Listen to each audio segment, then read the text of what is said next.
Hello everyone, कैसे हैं आप लोग सभी के सभी। एक बार फिर से आप सभी का स्वागत है आपके अपने यूट्यूब चैनल विजन बैंकिंग पे। IBPS PO प्रीलिम्स पेपर कुछ बच्चों का 4 दिनों के बाद, कुछ बच्चों का 5 दिनों के बाद होने वाला है।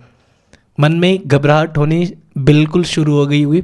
एक कहीं ना कहीं आपकी तैयारी कितनी भी अच्छी, एक छोटा सा थोड़ा सा डर लगना स्टार्ट हो गया होगा कि IBPS PO प्रीलिम्स है, क्योंकि उस टाइम पे आप कैसा एग्जीक्यूट करो दैट मैटर्स ओनली। आपने पूरे साल कितनी तैयारी करी, क्या तैयारी करी, वो मैटर नहीं करेगा।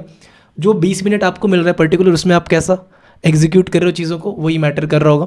तो एक डर बना रहता है, चाहे आपकी तैयारी कितनी भी तगड़ी हो। जिनकी तैयारी अच्छी नहीं होती ना, उनको मालूम होता है कि इस बार वो सक्सेस नहीं हो रहा है, तो उनको डर नहीं होता है। जो तैयारी बहुत अच्छे तरीके से कर रहे हैं ना, जिसकी तैयारी बहुत तगड़ी है ना, उसी को डर लगा रहता है। ठीक है, तो how to attempt IBPS PO prelims paper, इसी को डिस्कस कर रहे होंगे इस वीडियो में। साथ ही साथ कंसिडर कर रहे होंगे कि अगर आप एक बैंकिंग एस्पायरेंट हो तो किसी भी बैंकिंग एग्जाम में आपको किस तरीके से चीज़ों को रिलेट करना है, किस तरीके से पेपर को ब्रेक करना होता है क्वांटिटेटिव एप्टीट्यूड का, इस सेशन में डिस्कस करेंगे। सबसे पहले एक बात सभी से एक क्वेश्चन पूछना चाहूँगा कि कितने बच्चे ऐसे हैं जो चाहते हैं कि मैं 35 से कम स्कोर लेके आ जाऊँ क्वांटिटेटिव एप्टीट्यूड में। कितने ऐसे बच्चे जो चाहते हैं कि मेरा क्वांटिटेटिव एप्टीट्यूड में लेस देन 35 आ जाए। हर एक स्टूडेंट चाहता है कि जो तैयारी कर रहे हैं अच्छे ढंग से तैयारी कर रहा है, जो अच्छी तैयारी में लगा हुआ है पिछले 6 महीने साल भर से, जो मतलब सिंसियर स्टूडेंट्स होते हैं, हर कोई कहीं ना कहीं टारगेट कर रहा होता है कि मैं 35 आउट ऑफ 35 स्कोर कर लूँ। स्पेशली वो सारे बच्चे जिनका इंग्लिश वीक है, वो तो बिल्कुल ही 110% इस चीज़ के लिए प्रिपेयर होते हैं कि मैं क्वांट और रीजनिंग में 35 कर लूँ, ना कर पाऊँ तो 34 33 तक जाके मैं रुकूँ, है ना। और बहुत सारे बच्चों का आपका मॉक टेस्ट में 35 34 33 इस रेंज में स्कोर भी जा रहा होगा। तो उन सारे बच्चों के लिए तो और भी ज़्यादा इंपॉर्टेंट हो रहा है ये सेशन, देख लेना। एक बार ज़्यादा लंबा वीडियो नहीं है, 8 से 10 मिनट का वीडियो होगा, एक बार ज़रूर देख लेना आप सभी के सभी कंप्लीट इस वीडियो को। ठीक है, और सभी बच्चे जो भी बैंकिंग एग्जाम की तैयारी कर रहे हैं ना, आप एक बार एक काम करो, मेरी एक एडवाइस मान लेना। इस वीडियो को खत्म होने के बाद ना आप एक बार जाना यूट्यूब पे, और यूट्यूब पे सर्च करना how to score 35 marks in quantitative aptitude in banking examination, या फिर आप यूट्यूब पे सर्च कर लो how to score full marks in quant examination YouTube पे। आप क्योंकि आप यूट्यूब पे आपने पढ़ाई करी है, तो तब ये जाकर आप इस वीडियो को यूट्यूब पे देख रहे हो, तो यूट्यूब पे आपको जाना है, बस इतना सर्च करना है। आप देख लेना कि उस पर नंबर ऑफ व्यूज़ कितने आ रहे हैं उन सारी वीडियोज़ पे।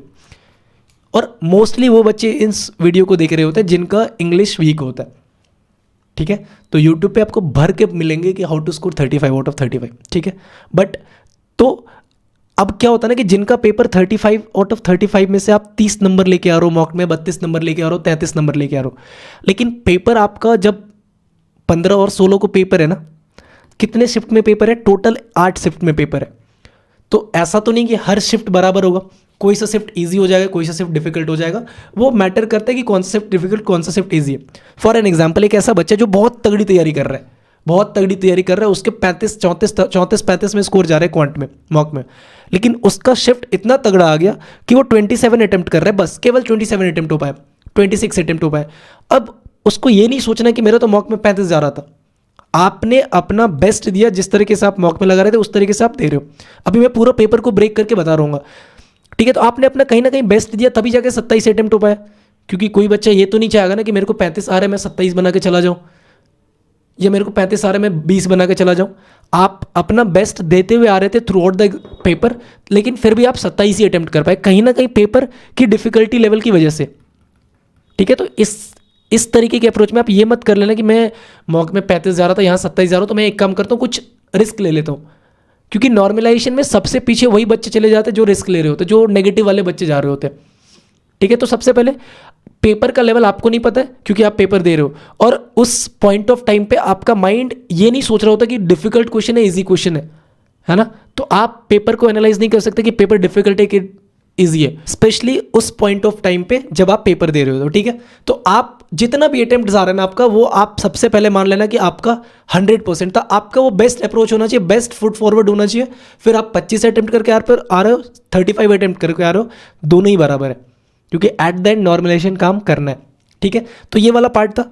नेक्स्ट अगला पार्ट आपका आता है स्किमिंग वाला। स्किमिंग से पहले आपको पैटर्न देखना होगा कि आपका पैटर्न एग्जाम में क्या क्या पूछते हैं।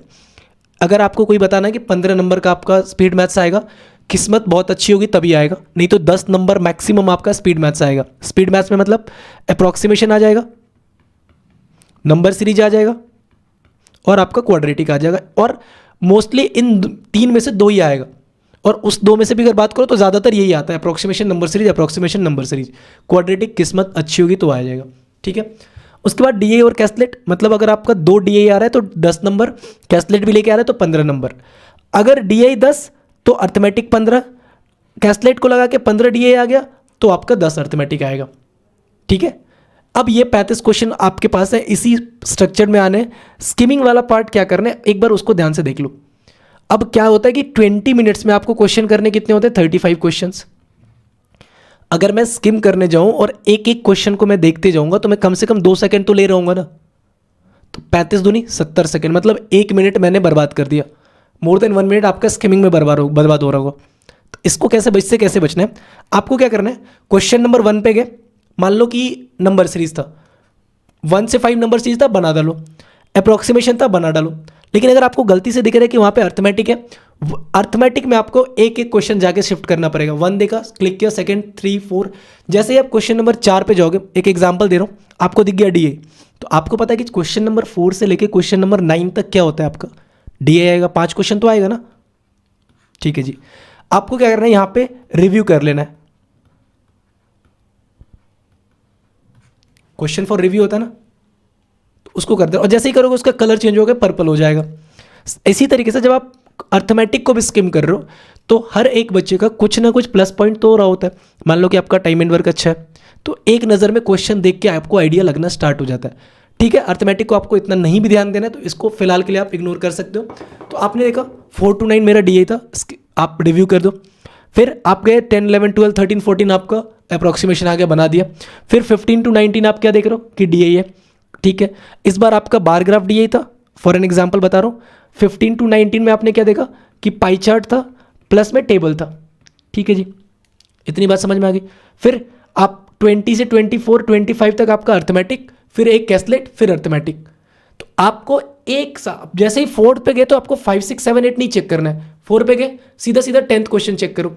फिर 10 से 15 देख रहे हैं डीआई है तो उसको स्किप कर दो, मतलब डीआई वाला पार्ट पे चले जाओ। 15 से 19 डीआई है तो डीआई देख लिया। अब जब आप चार्ट देख रहे होगे, बार ग्राफ देख रहे होगे या फिर pie chart plus table graph देख रहे होगे तो आपको आइडिया लग जाएगा ना कि किस तरीके की वैल्यू जा रहा है, किस तरीके के क्वेश्चंस आने वाले हैं। एक क्वेश्चन देख के आपको आइडिया लग जाता है, क्योंकि अगर आपने तैयारी करी है, आप बहुत सारा मॉक टेस्ट लगा के जा रहे हो, आपने बहुत सारे क्वेश्चन प्रैक्टिस करें तो आपको आइडिया है इसके बारे में, ठीक है जी। तो आपको यहाँ से क्या करना है, अब आपको डीआई आपके स्ट्रेंथ के अकॉर्डिंग पिक करना है। अगर आपको लगता है कि मान लो कि बार ग्राफ है, और ऐसा नहीं होता कि जो सिंगल चार्ट का है ना वो आसान होगा, डबल चार्ट वाला डिफिकल्ट होगा, ऐसा बिल्कुल मत कंसिडर करना। अब मान लो कि मैंने बार ग्राफ देखा, 5 क्वेश्चन था, बड़ा ईजी था, बना डाला।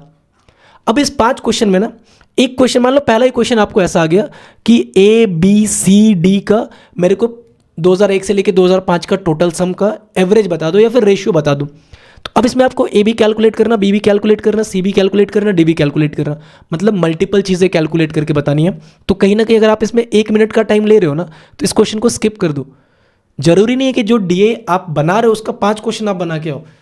मैटर ये करता है कि आप उसमें से 5 क्वेश्चन में अगर आप 3 क्वेश्चन बना रहे हो अपने 2 मिनट में और एक क्वेश्चन बनाने में आपको 1.5 मिनट लग रहा है, तो आप इस एक वाले क्वेश्चन को छोड़ दो, आप 3 ही क्वेश्चन बना के उस डीआई से। और जो 1.5 मिनट में आपने ये बनाया ना, इस क्वेश्चन पे आप दे रहे थे ना, उतने में आप 2 से 3 अर्थमेटिक सॉल्व कर लोगे। आप पार्टनरशिप का रेशियो बेस्ड अर्थमेटिक सॉल्व कर लोगे, आप टाइम एंड वर्क का रेशियो बेस्ड अर्थमेटिक सॉल्व कर लोगे। हो सकता है कि प्रोबेबिलिटी का एक छोटा सा क्वेश्चन आप सॉल्व कर लोगे, ठीक है। तो जरूरी नहीं है कि आप जिस डीआई को पिक कर रहे हो या फिर जिस नंबर सीरीज को पिक कर रहे हो आप 5 में से 5 आप बना दोगे। अल्टीमेटली आप अपने गिवन 20 मिनट्स में आप कितना क्वेश्चन अटेम्प्ट कर रहे हो वो काउंट हो रहा होगा आपका, ठीक है। तो आपको देखना है कि कैलकुलेटिव क्वेश्चन कहां पे स्किप करना है, और वो चीजें आपको दिख जाएंगी कि इसमें ज्यादा कैलकुलेशन, जिसमें ज्यादा कैलकुलेशन वो सबसे एंड में बना रहे होगे आप, ठीक है। तो पहले अप्रोच के साथ आपने क्या देखा, आपने स्पीड मैथ्स पिक कर लिया था। स्पीड मैथ्स के बाद आप मूव कर गए थे डीआई पे। डीआई में भी आप 3 तरीके का डीआई देख रहे थे। अगर मान लो कि मैं कंसिडर कर रहा हूं कि कैस्लेट आ रहा है तो आप क्या करोगे, पहले इजी वाला उठाओगे, ठीक। फिर आप देखोगे कि मॉडरेटेड डीआई में से कितना ऐसा पार्ट है, मतलब 2 क्वेश्चन 3 क्वेश्चन तो इजी वाला मिल जाएगा जिसमें कम कैलकुलेशन होगा, उसको सॉल्व किया। जो ज़्यादा कैलकुलेशन वाला था उसको छोड़ दो, वहीं पे छोड़ दो। फिर कैसलेट अगर आपने बनाया हुआ है, आपको अप्रोचेस पता होते हैं, या फिर आप देख रहे हो कि डेटा एक से दूसरा कनेक्ट, दूसरा से तीसरा कनेक्ट, मतलब डॉट मेथड लग रहा है, डॉट कनेक्शन मिल रहा है, तो बना डालो। नहीं तो फिर अगर आपको लग रहा है कि कैसलेट आपसे नहीं बनेगा या फिर आप फंस जाओगे, कुछ वैल्यूज़ आपको शायद से कंसिडर करने पड़ेगा, ABXYZ मानना पड़ेगा, छोड़ दो। अर्थमेटिक में जो आपका स्ट्रेंथ है, for example time and work देखो, इजी वाला आता है। पार्टनरशिप देख लो, इजी वाला आता है, मैं ये नहीं बोल रहा हूँ आएगा ही आएगा, ये बात भी ध्यान रखना। हो सकता है कि कुछ टाइम एंड वर्क उल्टा वाला क्वेश्चन आ जाए, फंस जाओगे, तो देख रहा उल्टा क्वेश्चन है, छोड़ दो। पार्टनरशिप है, रेशियो प्रोपोर्शन है, एवरेज है, परसेंटेज है, तो जो भी आपका स्ट्रेंथ है पहले उस वाले क्वेश्चन को बना लो। मान लो कि आपके पास 15 अर्थमेटिक था, तो 8 से 9 अर्थमेटिक तो ऐसा होगा जो आपके स्ट्रेंथ वाले टॉपिक से होगा। जो 6 टॉपिक आपके स्ट्रेंथ में नहीं है, तो उसको भी थोड़ा सा टाइम दे दो अपना, और उसके बाद सॉल्व करने की कोशिश करो। तो इस अप्रोच के साथ आपको अपना पेपर अटेम्प्ट करना है, ठीक है। आपको कैसा लगा ये वीडियो? और 4 दिन टाइम है, तो इसी अप्रोच को कोशिश करो, फॉलो करो, किसमें? आप अपने मॉक टेस्ट में, ठीक है। मॉक टेस्ट में जब आप अटेम्प्ट करो, क्योंकि 4 दिन अभी आपके पास है, जिनका 15 को भी पेपर है, आपके पास भी 4 दिन टाइम है, तो आप हैबिचुअल हो जाओगे उन सारी चीज़ों का बनाने का, ठीक है। चलो, तो उम्मीद करता हूँ आपके लिए ये सेशन बेनिफिशियल होगा। अगर आप चाहते हो कि मैं इंग्लिश पे भी और रीजनिंग पे भी ऐसा एक वीडियो बना दूँ, तो कमेंट सेक्शन में एक प्यारा सा मैसेज जरूर डाल देना। मैं डेफिनेटली आज शाम या कल सुबह तक आपको वो वाली वीडियो भी डाल दूंगा, ठीक है। मिलते हैं नेक्स्ट वीडियो में। Till then take care, bye bye, thank you, keep practising more and more, and all the best for your upcoming examination.